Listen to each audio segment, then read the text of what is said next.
you place your finger on the bulb of the anus and elicit the anal wink. And then he'd do this thing and he'd go, meh. This is Legends with Bevo, thanks to Anytime Fitness Glenelg. And now, here's your host, Bevo. Well, what a pleasure to have Dr Lane Hinchcliffe in the studio for Legends with Bevo. Now, Lane is actually a GP. He's got his own clinic down there at Glenelg, does some really good things with youth mental health. We'll talk about it a bit later on. He's got his own Fringe, so which we're going to talk about very soon as well. And he's got a YouTube channel. He's done it all, and you might even hear him on Triple M as well as some other radio stations and TV networks. I don't know how he has any time to scratch himself. Lane, great to have you on the show, mate. Thanks for having us, Bevo. That's great. Now, the very first segment we'll begin with is When Fame Came Knocking. You've got your own Fringe show coming up. This is really cool because I've never actually met a doctor who has a Fringe show and that's passionate about, performing arts. Yeah. Tell us more about the show and what we can look forward to seing or hearing. Well, I should probably say I'm famous in my own backyard. I don't know that yet. But, going back to my time at school, I actually, I guess, was really into music and did a lot of classical music back then. So when I was going to uni, my original uni application was to do classical music at the Con in Sydney. So I was going to be studying to be a composer and pianist. And I discovered I could sing a little bit by accident, but that's another story that I cover in the show. So funnily enough, when I went into medicine, as much as I've loved it, I've kind of always had this double career, for want of a better term, that I've still kept in touch with the arts world. So this year is the first time I've put on a Fringe show for about 5 years. And I use I love the idea of this prepping for theatre because it came with the double sort of entendre. You got the medical theatre and then you've got the sort of like the performing theatre. And so I've sort of used that, I guess, as a conduit to sort of go in and do a show where I cover a bit of my life story as how I became a doctor, my own story as a teenager, but also feature a bit of entertaining musical theatre songs along the way. Oh, that's so cool. As you do. So have you had sort of any training in performing arts in the past? And, have you had, say, a teacher that's been helping with your singing and acting and that sort of thing? Well, look, I did a lot. When I was younger, I trained as a vocalist, I guess, for probably about 4 or 5 years, pretty formally. And actually it was in Italian opera. So I started doing the opera singing and that. Musical theatre is something I've always enjoyed, but probably a lot more of the kind of classic theatre sort of productions, sort of like your Stephen Sondheim and bits and pieces like that. So, yeah, over the years, I've continued to sort of keep in touch with it and, had the odd little performance with State Opera or things like that. But now, I still do a little bit of singing coaching with a wonderful local teacher called Rosie Hosking. And, she's a good friend. So keep in touch with it all that way. Oh, that's wonderful. And you've also got your own YouTube channel. Tell us about that and give that a plug as well. Oh, yeah. Well, so that's, I've become a bit of a YouTube nerd since last year. It was funny because I never really had a lot to do with YouTube before then. I'm not great on the social media side of things, but I was sort of looking into it a bit more and realised it is actually a fantastic medium for communicating. And there's some great channels on YouTube. There's some crazy channels on YouTube. And so as I became a little bit more interested in it, I reached out to some people in the US to sort of who had their own channels and were, I guess, providing some sort of mentorship. And that sort of led one thing to another. And then before I knew it, I had my own channel. So, it's been going for about 8 months at the time of, right now. But yeah, I'm really enjoying it. And I guess my channel's really targeted. I have that sort of saying, listen, learn, laugh. I want people to enjoy watching my videos. They're supposed to be a bit of fun, although, there's some serious content on there as well. But at the end of the day, it's all really about learning about your health so you can feel good about yourself.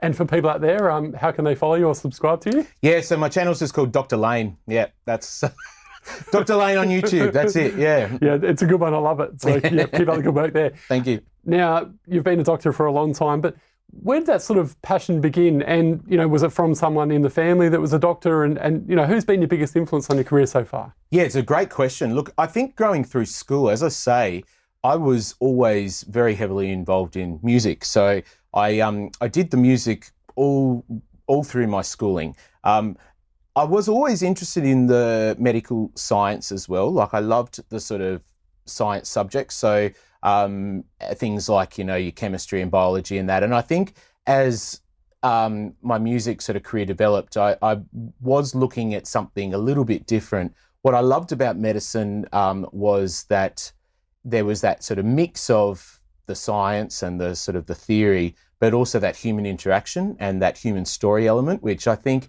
is probably where my love of the arts and medicine really cross over. It's through that story element.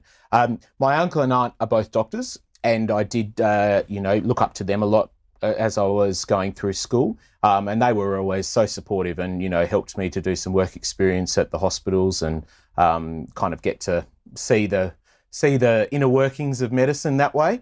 I as I say, I really applied a bit blindly at the end of school, and I got into medicine here in Adelaide. So hence why I moved across. I'm a fan of all those shows like your Botched and your Embarrassing Bodies and these sort of shows. And the next segment is called Weird But True.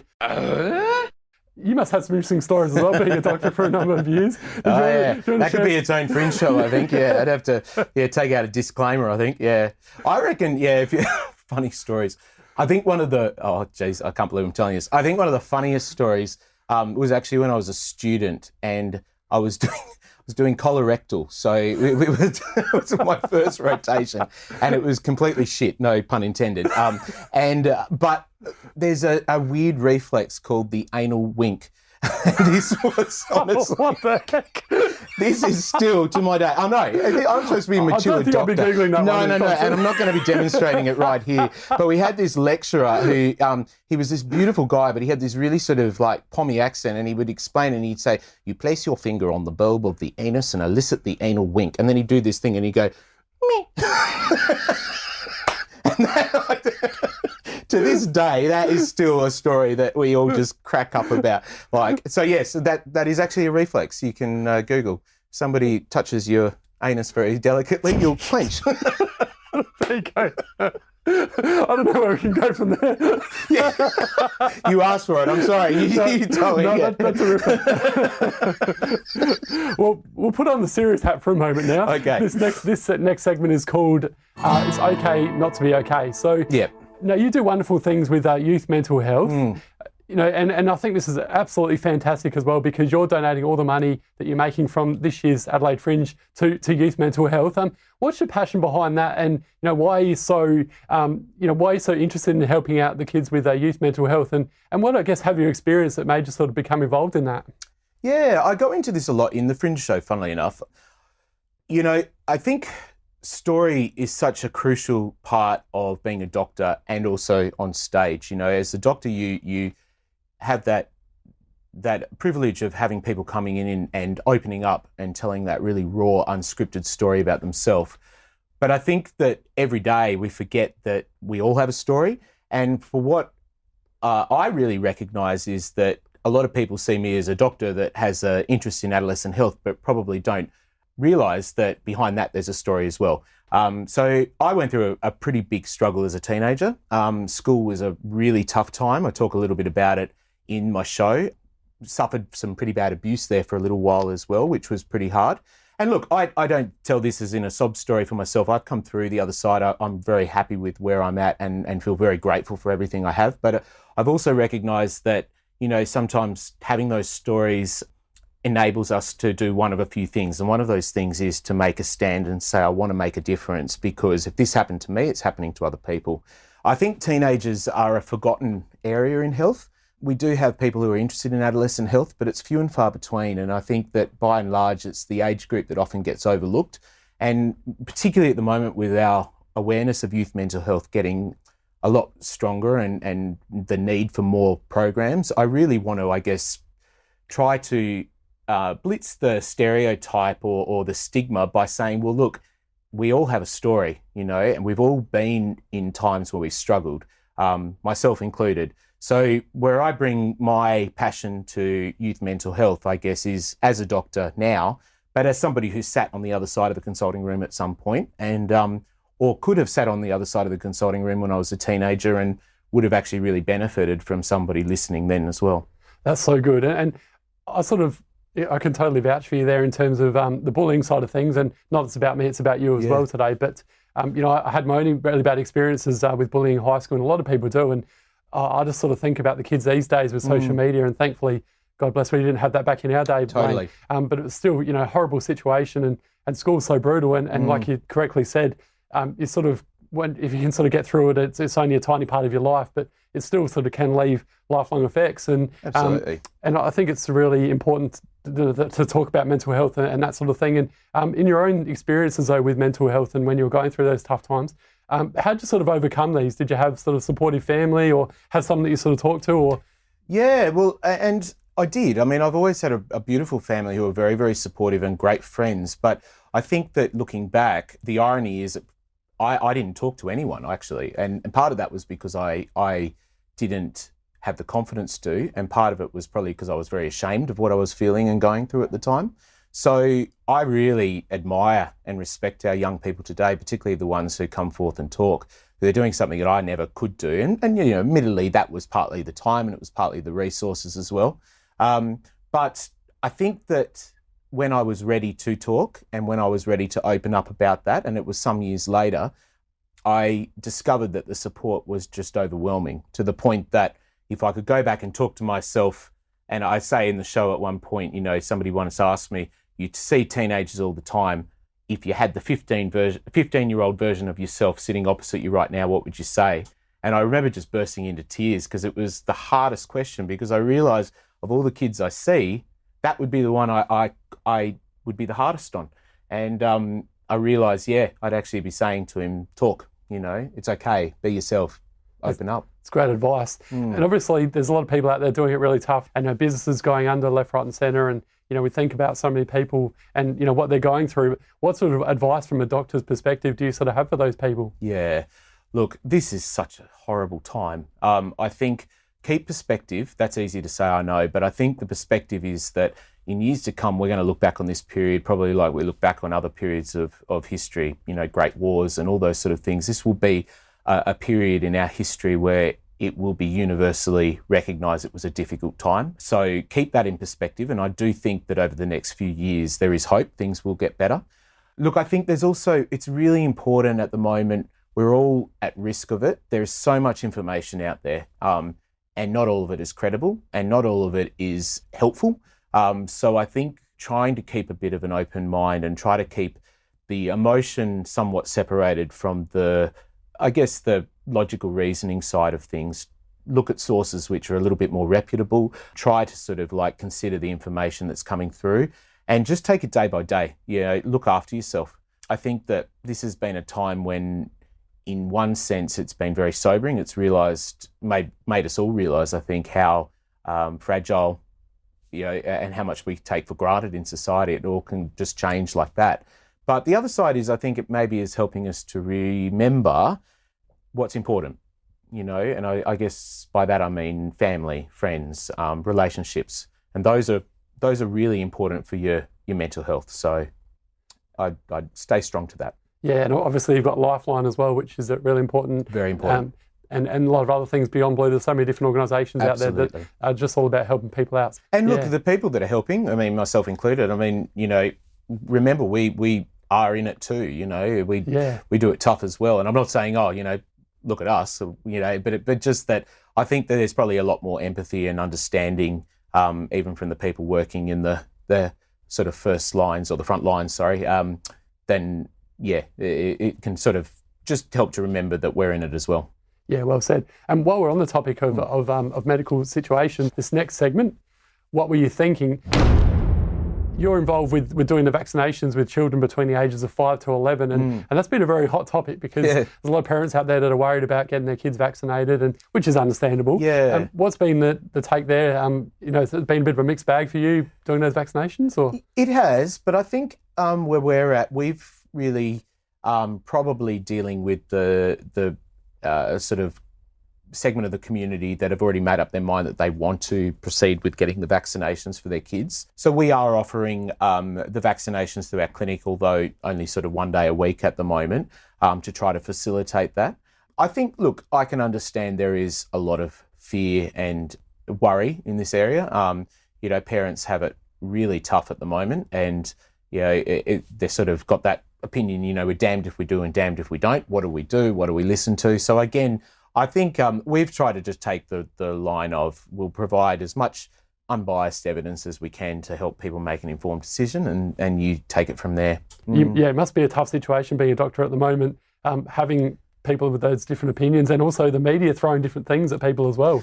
Oh, and I think it is. And look, and I do have some sympathy for, the people who have been hesitant about the vaccine, because I think that even with the anti-vax sort of argument, a lot of people who've been worried about vaccinations have been or felt that they've been branded or labelled anti-vax. And I think we're probably trying to use a bit more of the term now, vaccine hesitancy, as opposed to anti-vax, because a lot of them are not anti-vaccination. They're worried about the vaccinations that are available at the moment.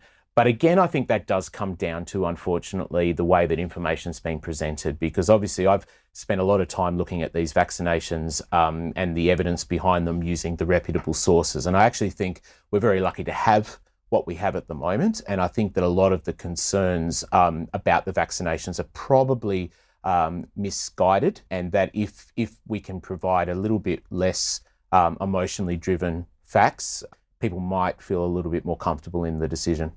And for the people out there that are listening or watching today, what's the name of your clinic? Do you want to give that one a plug? Yeah, sure. Well, thank you. Yeah, I'd love to. Health Hub Family GP. So we're in Glenelg, down by the sunny beach. So it's a nice little spot. Great coffee shops around. Good pubs as well if it's later in the day. So after 12, get a vaccination and go to a beer afterwards. Exactly right. Yeah. There you go.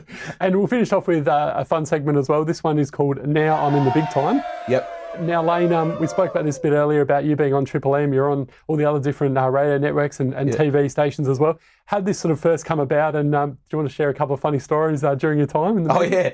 No, look, I really enjoyed it. I'll tell you, I think I started doing radio around 2016. I did a bit of a radio mentorship through a guy called Sean Craig Murphy, who works on Triple M. Done the same course. Yeah, you've done the same course. Yeah, he did. He was really great. And following that, I thought, they talked about, to get into radio, you had to somehow get to the producers, but they get air checks all the time. They get the radio demos all the time. So I thought, how am I going to present something to producers of Triple M to sort of say, like, if you're looking for a doctor, ring me. So I came up with this idea, and I thought, okay, what am I going to do? I put my radio check on a USB, and I went to the pharmacy and I got a box of Viagra. I took the tablet out and I put the USB in it. And then I wrote a prescription to the producer, and I actually wrote, take one. Oh no, actually I said, if you want the tablet, you have to call me. So I literally went and hand delivered that in, and in about 2 hours I got a phone call going, right, that's the most original delivery I've ever had of a radio demo. And then the next day I was invited on. So it was very funny. I often laugh. Look, Ruin Dits are brilliant. I've loved working with them, and I have to say I'm so grateful to them, because the first few times I did anything on their show, I think I was a total train wreck.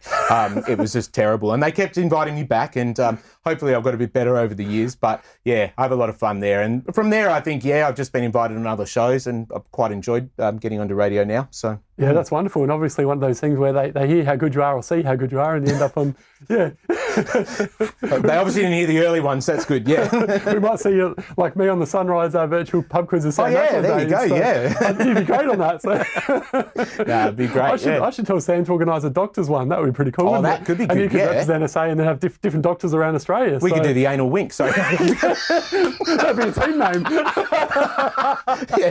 But maybe don't mention that. Yeah, delete that bit. Yeah. Before we let you go, do you want to give a plug for your Fringe show? What the name of it is? Oh, thank you. Yes, so the show's called Prepping for Theatre. And it's completely online, so you've got no excuse to not see it. No, we're doing it as a live, not a live stream, an on-demand show. So it's playing throughout the entire Fringe Festival. Watch it from your home. I'm not doing it live. And so you buy your tickets just through the Fringe website.